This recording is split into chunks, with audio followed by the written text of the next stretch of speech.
بیزار شاہ، اگر تمہیں لگتا ہے کہ مجھے معلوم نہیں میری تباہی کے پیچھے کس کا ہاتھ ہے تو تم غلطی پر ہو۔ وہ اس وقت ایوان بادشاہ کے سامنے موجود تھا۔ تمہیں معلوم ہے کیونکہ میں چاہتا تھا تمہیں معلوم ہو جائے، نہیں تو سالوں پہلے تم جان جاتے۔ بیزار تمساہر اڑاتی نگاہوں سے اسے دیکھتا بولا۔ ایوان بادشاہ بڑک اٹھا تھا۔ موت سے اتنا ڈر؟ ہا ہا ہا، میری موت بے شک آ گئی ہو لیکن یہ سب کبھی ختم نہیں ہوگا۔ میرا مقصد پاکستان کی تباہی۔ اس سے پہلے کہ بیزار نے اس کے سینے پر بوٹ مارا تھا کہ کرسی الٹ گئی تھی جس سے وہ بندھا تھا۔ نام بھی نہیں میرے ملا کا، نہیں تو زبان کے اتنے ٹکڑے کروں گا کہ تو گنتی بھول جائے گا۔ میں نے سنا ہے تیری منقوہ پر تو جان دیتا ہے۔ ایوان پاشا اب بھی باز نہ آیا تھا۔ بالکل، میری جان بستی ہے اس میں، اور اگر تجھے لگتا ہے تیرے جیسے کتے بلے اس کا کچھ بگاڑ سکتے ہیں تو کوشش کر کے دیکھ لے۔ جب تک بہزاد پاشا زندہ ہے تب تک میری منقوہ تو دور، میری کسی قریبی کے نزدیک بٹک کر بھی دکھا دے کوئی۔ وہ پرعزم تھا۔ پھر اس نے بلیڈ نکالا اور اس کے پاس آ کر نیچے بیٹھا۔ ایوان پاشا کی آنکھوں میں اس وقت بھی صرف طاقت کا نشہ تھا۔ وہ اپنی موت پر بھی خوفزدہ نہیں تھا۔ کلمہ نہیں پڑھو گے فیروز ایوان؟ بیزار صاحب بولا تو ایوان پاشا نے حیرت سے اسے دیکھا۔ تمہارے بارے میں سب جانتا ہوں، اتنا سب جانتا ہوں کہ وہ باتیں تم بھی نہیں جانتے ہو گے۔ سنا ہے تمہاری بیٹی کینیڈا میں ہے۔ اس وقت کتنے سال ہو گئے اس سے ملے؟ میری کوئی بیٹی نہیں، وہ چلایا تھا۔ ہا ہا ہا، دوسروں کی ماؤں بہنوں پر نظر رکھنے والا اپنی ہی اولاد کو محفوظ رکھنا چاہتا ہے۔ اسے کچھ نہیں۔ بیزار نے بلیڈ اس کے بازو پر پھیرا تھا لیکن ایوان پاشا کے منہ سے سسکی تک نہ نکلی۔ تمہارا کیا بگاڑا میں نے؟ ایوان پاشا کو جب سے معلوم ہوا تھا کہ بیزار شاہ نامی وہ شخص اس کے پیچھے ہے تب سے وہ یہ جاننا چاہتا تھا کیا اس نے اس نامعلوم شخص کا کیا بگاڑا ہے۔ فیض شاہ یاد ہے؟ تمہارا دوست، اس کی حوث اور لالچ دونوں کے پیچھے تمہارا ہاتھ تھا۔ تمہیں لگتا ہے میں یہ بات نہیں جانوں گا کبھی؟ میں اس دن سے جانتا ہوں جب میرے باپ کو قتل کیا گیا۔ تمہارا 10واں قتل تھا وہ۔ تمہارا چہرہ میری آنکھوں نے حفظ کر لیا تھا۔ میری ماں نے مجھ سے وعدہ لیا تھا کہ بیزار شاہ تمہیں بدلہ لینا ہے، اور دیکھو آج تم کس حالت میں میرے سامنے موجود ہو۔ بیزار نے اس کے دوسرے بازو پر بھی یوں ہی کٹ لگایا۔ ایوان پاشا کی آنکھیں اس کے بازو سے نکلتے خون کی طرح سرخ تھی۔ ہاں، کیونکہ تیری ماں نے اتنی دولت کے بعد بھی مجھے منع کیا۔ تو کیا عورت کی نہ اتنی باری ہے تم جیسے مردوں پر؟ وہ شادی شدہ تھی تمہارے باپ کے مرنے کے بعد۔ ایوان پاشا نے اپنے صفائی میں بولنا چاہا۔ تمہاری نگاہ تو ان پر نہ جانے کب سے تھی۔ بیزار نے بلیڈ اس کے چہرے پر چلایا۔ تمہیں معلوم ہے تمہیں کیسی موت دوں گا میں؟ ایوان پاشا وہیں پڑا اسے دیکھتا رہا۔ کوئی میرا انتقام بھی لے لے گا تم سے؟ ایوان پاشا درد کی شدت سے لب رینتا بولا۔ ہاں ہاں ہاں، کوشش کر کے دیکھ لے۔ یہاں تیرے اس محل میں ایک بھی پرندہ نہیں تھے، پرندہ تک نہیں ہے۔ سارے کیمراز ہے کیا اکھاڑ لیا تیرے اتنی دولت نے؟ تو بھول گیا تھا کہ اس دولت و طاقت سے بڑی رب العزت کی ذات ہے۔ بیزار نے ہاتھ سے اشارہ کیا تھا تو اس کی ٹیم کے 5 لوگ اندر داخل۔ وہ تیزی سے پٹرول چھڑک رہے تھے۔ ہر طرف زیادہ نہیں پھینکتا، میں چاہتا ہوں اس کی موت آسان ہو۔ جسم کا ہر عضو جلے تو اسے یاد ہے اس نے اردو کے ساتھ کیا کیا ہے۔ اس نے جوان لڑکیوں کو کس راہ پر لگایا، اس نے میری ماں پر کیسے نظر کی اور میری بہن کو کیسے مرا ہوا ثابت کر دیا۔ وہ پہلے دوڑا اور پھر آہستگی سے بولا، پھر آگ لگاتے ہی اس کے سامنے کھڑا ہو گیا۔ ڈر لگ رہا ہے پاشا؟ ایوان پاشا خاموش تھا۔ وہ کسی کو دکھانا نہیں چاہتا تھا کہ وہ ڈر گیا ہے منہ سے۔ تمہاری نسلیں برباد ہو جائیں گی بیزار شاہ۔ وہ بولا تو بس اتنا۔ تم جیسے گدھوں سے ڈرنا ہوتا تو آج چوں تمہارے سامنے تمہاری موت بن کر نہ کھڑا ہوتا۔ پاشا رب العزت نے مجھے چنا۔ آگے بھی کہیں بیزار شاہ آئیں گے، وہ کہتے اس کے پاس آگ پہنچے دیکھ باہر نکل گیا۔ دروازے کی دہلیز پر کھڑا ہو کر اسے آگ میں دیکھتے وہ پلٹ گیا۔ کہیں بیزار شاہ آئیں گے پاکستان کی قسمت میں۔ وہ مسکراتے ہوئے باہر نکل گیا۔ ایوان پاشا کی موت ہو گئی تھی لیکن اس کے چھوٹے کرندوں کی نہیں، جو وقت کے ساتھ ساتھ ممکن ہونا تھا۔ بیزار شاہ نے جڑ کر دی تھی، باقی سب خود ہی کھوکھلا ہو جاتا، اور اس کے جیسے کئی لوگ تھے اس ملک کی حفاظت کے لیے۔ میں نے اپنا عہد پورا کر دیا امی، میں نے آپ کا اور بابا کا بدلہ لیا، میں نے ہر کسی کا بدلہ لے لیا، میں نے اپنا فرض نبھا دیا۔ وہ سجدے سے سر اٹھاتا مطمئن تھا۔ انہیں یہاں ایوان پاشا کے بنائے اڈوں کی جانچ پڑتال کرنی تھی اور پھر واپس جانا تھا۔ سفیر شاہ کا میسج مل گیا تھا اسے کہ فوری کہ وہ گھر لے آئے۔ اسکندر صاحب آج زیادہ پریشان تھے اس کے لیے۔ انہوں نے بیزار کو کال کی تھی جو فوراً اٹھا لی گئی تھی۔ السلام علیکم انکل۔ وعلیکم السلام۔ حیرت جب انہوں نے آج اس کا حال دریافت نہ کیا تو وہ خود ہی بول پڑا، حائفہ کو ہم ہسپتال لائے ہیں۔ وہ سنجیدگی سے بولے، کیا ہوا انہیں؟ آواز میں بے چینی صاف محسوس کی جا سکتی تھی۔ یہ آپ کو بہتر معلوم ہونا چاہیے برہودار، ہم نے ہر قدم پر آپ کا ساتھ دیا، لیکن انصاف میں اپنی بیٹی کی زندگی پر کوئی سمجھوتا نہیں کر سکتے۔ وہ کہتے کال کے باپ تھے، کیسے اپنی اولاد کو دکھ میں دیکھتے۔ اس کے رونے پر تو انہیں صبر آ گیا تھا، لیکن اسے یوں ہسپتال میں دے کر نہیں۔ بہزاد وہاں پریشان ہو گئے، اسے یہاں سے نکلنا تھا فوراً، باقی سب سنبھال لینا تم سب، اس نے اپنی ٹیم کے لوگوں کو کہا جنہوں نے تیزی سے سہلا تھا۔ وہ وہاں سے فوراً نکل گیا تھا کہ فرض کے بعد اب اس کے اپنے لوگ تھے۔ صبح کے 5 بجے وہ گھر میں داخل ہوا تھا۔ وہ اپنے کمرے میں گیا تھا۔ فریش ہونے کے بعد وہ تھکا ہوا تھا بہت۔ سفیر کو کمرے کے دروازے پر کھڑا دیکھ وہ مسکرا دیا۔ سفیر خاموشی سے آ کر اس کے سینے سے لا گیا تو بہزاد نے اس کے بال بگاڑے، ہم نے اپنا فرض بھی نبھایا اور عہد بھی پورا کر لیا۔ بہزاد نے اسے خوش و بڑی سنائی تو وہ مسکرا دیا۔ کیسے ہیں سب؟ اپنی حافی کا پوچھے ہیں؟ سفیر شرارت سے بولا تو بہزاد نے اسے گویا ماں اور گڑیا کا پوچھ رہا ہوں میں۔ ماں ٹھیک ہے، اب پری کو آپ خود دیکھ لیں، یقیناً یہ اس کی زندگی کی بہترین صبح ہونے والی ہے۔ وہ کتنی ہی دیر باتیں کرتے رہے، پھر 8 بجے اٹھ کھڑے ہوئے۔ دونوں کے چہرے پر معدوم سی مسکراہٹ تھی۔ بہزاد نے دروازے کو ناپ گنوایا، اندر داخل ہوتے اس کے بیڈ پر جا بیٹھا، پھر آہستگی سے اس کے بال سہلانے لگے۔ سیفی وہ آنکھیں دھیرے سے کھلتی بولی تو بہزاد سفیر شاہ کو دیکھتا مسکرا دیا، جس نے بہزاد کی طرح ہی اسے سیفی پکارا تھا۔ میری جان، بہزاد نے رکو اس کے ماتھے پر لب رکھے تو اس نے آنکھیں کھولتے بہزاد کو دیکھا، پھر کئی لمحے دیکھتی رہی اور پھر اس کے گلے لگتی روتی رہی جب تک سالوں کا غبار آنسو میں نہ بہہ گیا۔ خاموش رہی میری جان، بھائی کے پاس آ گئے ہیں آپ نے مجھے کیوں نہیں ڈھونڈا؟ آپ کو کیوں لگتا ہے بھائی نے اپنی جان کو نہیں ڈھونڈا؟ کیونکہ ارشد نے مجھے مارا، بس اب بھائی کے پاس ہونا۔ بہزاد اس کے ساتھ بیٹھا اسے ہزار میں لے گیا تو وہ کبھی بہزاد کے گال چومتی، کبھی اس کے ہاتھ تھام لیتی۔ دونوں بھائی سے مسکرا رہے تھے اور یہ مسکراہٹ دل سے تھی۔ حاضر سے کیوں بدتمیزی کیا آپ نے؟ بہزاد نے کچھ دیر بعد استفسار کیا۔ وہ میں آپ سے اور سیفی سے ملنا چاہتی تھی نا، تو اس کے لیے آپ نے اسے ہرٹ کیا جس نے آپ کا سب سے زیادہ خیال رکھنا۔ بہزاد نے سنجیدگی سے کہا۔ بھائی سفیر نے کچھ کہنا چاہا۔ شاہ بعد میں، جاؤ ماں کو دیکھو، ساتھ ناشتہ کریں گے، سب ٹھیک ہے؟ وہ اٹھ کھڑا ہوا۔ اب بتائیے؟ بہزاد نے اسے سامنے بٹھا دے کہا۔ ہم سوری، یہ سوری آپ کو مرزا سے کرنی چاہیے، میں آپ ان سے کبھی نہیں ملوں گی۔ وہ ناک چڑھاتے بولی تو بہزاد نے مسکراتے اس کا ناک کھینچا۔ چلیے فریش ہو کر آئیے، آپ کے کپڑے اور سارا سامان موجود ہے یہاں۔ آپ کو کیسے پتہ؟ مجھے میری گڑیا کے بارے میں سب پتہ ہے۔ بہزاد اس کے بال بگاڑتا باہر نکل گیا۔ ماں جا گئی تھی، طبیعت کیسی ہے اب؟ سفیر شاہ نے اندر داخل ہوتے استفسار کیا۔ ٹھیک ہوں، ماں نے کہا اور پھر فریش ہونے چلی گئی، جبکہ سفیر شاہ وہیں فون پر مصروف ہو گیا تھا۔ ماں نے فریش ہوتے کپڑے دیکھے اور وہ نیا جوڑا اٹھایا جو واحد بچا تھا اب تک جو اس نے نہیں پہنا تھا۔ لائم کلر کا وہ جوڑا اپنی مثال اب تھا، قمیض کے ساتھ ٹراؤزر اور ساتھ شیفون کا دوپٹہ پھیلا۔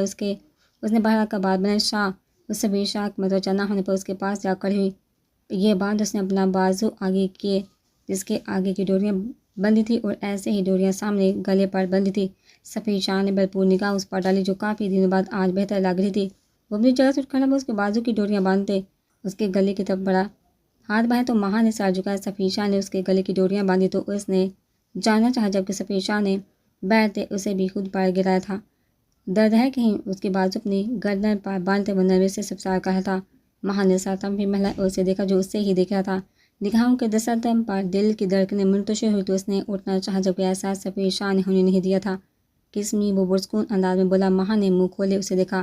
ایسا میں نے کچھ نہیں کہہ دیا بیوی، جو آپ کو سمجھنا ہے۔ آپ تو مجھ سے غصہ تھے تو ساری زندگی مجھے یوں ہی ناراض رکھنا ہے آپ نے؟ سفیر شاہ کے کہنے کی دیر تھی کہ وہ قریب ہوتی اس کے لبوں پر اپنے لب رکھ چکی تھی اور پھر فوراً سے دور ہوئی تھی۔ سفیر نے اسے خود پر واپس جھکایا تھا۔ وہ جانتا تھا اس نے کتنی مشکل کا سامنا کیا، اس کا سارا غصہ، ساری ناراضگی ختم ہو گئی تھی۔ اسے درد میں دیکھا ان دونوں نے اپنی اولاد کو تھی، لیکن محض سفیر شاہ نے وہ درد اپنے وجود پر برداشت بھی کیا تھا جس کی سفیر شاہ کبھی بھی پیمائش نہیں کر سکتا تھا۔ وہ ماہی کرنے سے گیلے بال ہٹا تھا، وہاں لب رکھ رہا تھا۔ شاہ ناشتہ بے کرتے سانسوں کے درمیان بولی، جبکہ سفیر شاہ نے اس کے بالوں کو جھٹکا دیتے اسے خاموش رہنے کو کہا تھا۔ پھر پیچھے ہٹتے اس نے ماں کو دیکھا اور اس کی گردن پر دوپٹہ جھیسے دیتے اسے کھڑا کیا۔ وہ ابھی اپنی سانسوں کو معمول پر لانے میں کوشاں تھی۔ سفیر شاہ مسکرا دیا۔ چلیے میں نہیں جاؤں گی۔ وہ اپنی حالت کے پیش نظر گھبراتے بولی، جبکہ سفیر شاہ اس کا ہاتھ تھامتا باہر لے گیا تھا، جہاں میز پر پہلے ہی بہزاد شاہ کے ساتھ پری بیٹھی تھی۔ پری کے کہہ کے پورے گھر میں گونج رہے تھے۔ ماہی پری اسے دیکھتے ہی اٹھ کر اس کے گال چوم گئی تھی، جبکہ ماں تو ان بہن بھائی کے پیار پر ہی سر پڑا گئی تھی بس بس پڑی، آپ کی بھابھی پلس دوست ابھی آپ کا پیار برداشت نہیں کر پائیں گی۔ سبیر شاہ کے منی ہیزی سے کہنے پر ماہا نے یہاں وہاں دیکھا۔ السلام علیکم بھائی۔ وعلیکم السلام، کیسی ہیں آپ ماہا؟ ٹھیک ہوں، سفیر شاہ کے ساتھ بیٹھ یہ شکایت لگا سکتی ہوں مجھے شاہ کی؟ بہزاد شاہ مسکراتے بولے تو سب مسکرا دیے۔ وقت آنے پر آپ کو بتا دوں گی۔ وہ بھی شرارت سے بولے تو سفیر شاہ نے اسے گھورا، پھر اس کی پلیٹ میں اس کے سامنے رکھی ہوئی نگاہیں پھڑی پڑ گئی۔ جو انہیں شرارتی نگاہوں سے دیکھے تھے۔ کیا ہوا سیفی؟ آپ تو سیفی بھائی، بہزاد شاہ نے کہا تو پھری نے سفیر شاہ کو گھورا جو اسے دیکھتا اب آئی بڑھو اچکاتا مسکرا رہا تھا۔ پھر یہ بھی مجھے آپ بھی کہیں، وہ فوراً سے بولی تھی۔ تم چھوٹی مجھ سے، سفیر شاہ فوراً بولا تھا۔ ایسے ہی نوک چونک میں ناشتہ کیا گیا تو بہزاد کا دل تشکر کے احساس سے بڑھ گیا۔ ان مناظر کے حوالے نہ جانے اس نے کب سے دیکھے تھے جو یوں پورے ہوں گے، اس نے سوچا نہیں تھا۔ یہ اس کے توکل کا پھل تھا۔ سیفی، پھری اور ماہا جو آج کمپنی لے جانا کپڑے دلوانے کے لیے، اور پھری اپنا اسٹوڈیو بھی دیکھ لے گی۔ آج وہی تو بچپن میں کہا کرتی تھی کہ وہ بڑے ہو کر افشین ڈیزائنر بنے گی۔ ٹھیک ہے، ہم کب لائیں گے فائقہ کو؟ میں اسے بہت مس کرتی ہوں، ماہا تیزی سے بولی۔ کل؟ اتنی جلدی؟ سب کیسے ہوگا؟ وہ پریشانی سے بولی تھی۔ سب ہو جائے گا، فکر نہیں کریں آپ، سب اپنی اور پھری کی تیاری کریں، سب سادگی سے ہوگا۔ بہزاد اٹھ کھڑا ہوا جانے کے لیے۔ ماہی، یہ حائفہ وہی ہے نا آپ کی دوست جی گڑیا جہاں ہو؟ بہزاد کے باپ اب اس کے پیچھے بھاگ گئی۔ چلیں گی میرے ساتھ؟ کہاں؟ آپ کی بھابھی اور نئی دوست سے ملنے؟ کیا سچ میں؟ وہ آپ کی پوچھی سے اپنی جگہ سے چلتی جبکہ بہزاد شاہ نے اس کے لیے مسکراتے گاڑی کا دروازہ کھولا۔ تو آپ اب اپنی پڑھائی شروع کریں گی گڑیا؟ مجھے نہیں پسند پڑھنا، ورنہ پڑھنا تو پڑے گا۔ بہزاد نے سنجیدگی سے کہا تو وہ خاموش ہو گئی۔ اسے پتہ تھا اب اسے پڑھنا ہی پڑے گا۔ ان کے گھر آئے تھے، وہ اندر داخل ہوئی تو بہزاد نے اس کا تعارف سب سے کروایا۔ اس کے اندر سب کو پہلے اپنے آنے کا اور پھری کا بتا چکا تھا اور باقی سب کو بتانے کا بھی کہا تھا۔ کہاں ہے حافی؟ پھری نے بےتابی سے پوچھا تو اس کے اندر سب مسکرا دیے اور کمرے کی طرف اشارہ کیا تو وہ دونوں بہن بھائی کے قدم اس کی طرف بڑھے۔ ہیلو نئی دوست۔ بہزاد کے دروازہ کھٹکھٹانے سے پہلے پھری تیزی سے دروازہ کھولتی اندر داخل ہوئی تھی جبکہ حائفہ ابھی تک بستر میں موجود تھی۔ اوہ، یہ تو سوئی ہیں، پھری نے کہا تھا جبکہ حائفہ شور سے اٹھ کر بیٹھی۔ سکندر صاحب نے اسے بتایا تھا بہزاد کی بہن کا کہ وہ انہیں سالوں بعد ملی تھی اور باقی کی باتیں انہوں نے کہا تھا کہ رخصتی پر بہزاد خود بتائے گا، لیکن وہ بہزاد سے ناراض تھی۔ پھری تیزی سے اس کے گلے لگی تو وہ بھی اچھے سے ملے۔ تم تو بہت پیاری ہو، پھری نے اچانک سے کہا تو بہزاد نے پھری کو تم کہنے پر ٹوکا، لیکن حائفہ کے خود کو نہ دیکھنے پر اسے سخت نگاہوں سے گھورا۔ پھری جائیے، حسن سے مل کر آئیے۔ تھوڑی دیر بعد وہ بولا تو وہ جو باتوں میں مصروف تھی ہلاتے اٹھ کھڑی ہوئی، دروازہ بند کرتا حائفہ کے پاس آئی۔ کیسی ہیں؟ جواب ندارد۔ آپ چاہتی ہیں میں اپنے طریقے سے پوچھوں آپ سے؟ وہ سختی سے بولا تھا۔ حائفہ نے شکوہ کے نظر سے اسے دیکھا، پھر سائڈ والے دراز سے اسے وہ پرچی نکال کر تھمائی۔ جیسے جیسے بہزاد پڑھا تھا ماتھے پر سیلیبریٹی کا اضافہ ہوا تو اس کا انتظام کر چکا ہوا میں کیا وہ یہ ملک چھوڑ کر جا چکی ہیں؟ کیسے؟ وہ یہ جاننا آپ کے لیے ضروری نہیں، وہ بولا تو حائفہ نے پھر سے اسے دیکھا جبکہ بہزاد نے اس کی آنکھوں پر لب رکھے تھے۔ باقی تفصیل سے ملاقات کل ہوگی آپ سے، وہ کہتا اٹھ کھڑا ہوا۔ ابھی میری طبیعت ٹھیک نہیں اور کل میرے کمرے میں ملاقات ہوئی آپ سے۔ حائفہ بہزاد شاہ، وہ موٹا اسے گہری نگاہوں کے حصار میں رکھتا بولا تو وہ سر جھکا گئی۔ پھر وہ دن بھی آ گیا تھا جس کا ان دو لوگوں نے بے صبری سے انتظار کیا تھا۔ وہ دونوں ساتھ بیٹھے تھے، دونوں کے چہرے پر نہ ختم ہونے والی مسکراہٹ تھی۔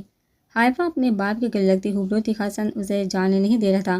بہزاد نے وعدہ کیا تھا کہ وہ روز آیا کرے گی اسے ملنے۔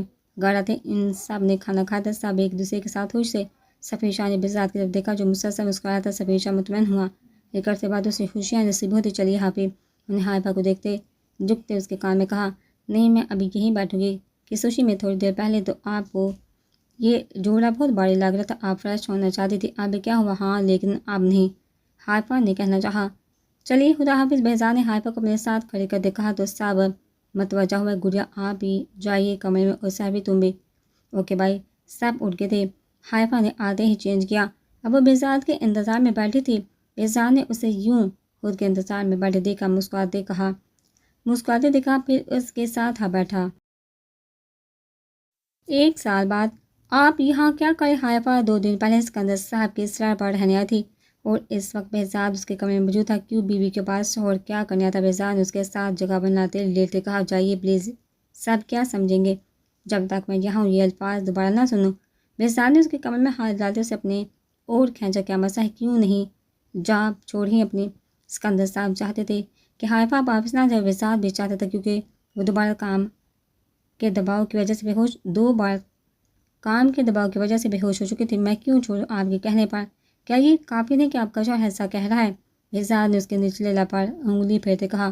آپ کو بہت تھا؟ حائفہ نے تیزی سے کہا۔ جی، اور میری بیوی تیمارداری کے لیے بنی ہے۔ وہ مصنوعی افسوس بولا۔ اب کیسے ہیں؟ کیسا لاگ رہا؟ وہ بوچھا لہجے میں بولا۔ بالکل ٹھیک لگ رہے ہیں اب تو۔